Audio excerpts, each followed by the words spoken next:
আমি চুঙ্কু সাপুরিয়া আমি মলম লাগাই আমারে চিনস আমি হলাম চুঙ্কস যত রাসেল ভাই বাজার সব ধরে এই দুধ ভাই বইরে রাখি আমি তোর আমার চিনস আমি হলাম সেই চুঙ্কু সাপুরি ভাই পালাই কথা বলো রাসেল ভাই পা আরে বেটা ওরে তো এক দাবার দিয়ে আমি ইন্ডিয়া বাড়াই দিবি তুই জানস আমি হইলাম চুঙ্কু সাপুরি ঠিক আছে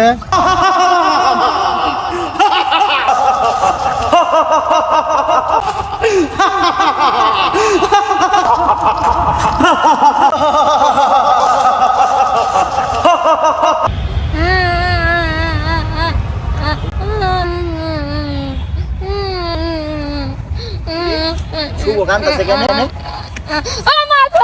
কিরে তোর কি হইছে তুই কান্দছিস ভাই এই দেশে রাসেল ভাই ওর নামে একটা সাপ হইছে এই সাপ বলে কামড় দিলে আরে বেটা তুই জানোস না দেশে তো চুমকু সাপুরে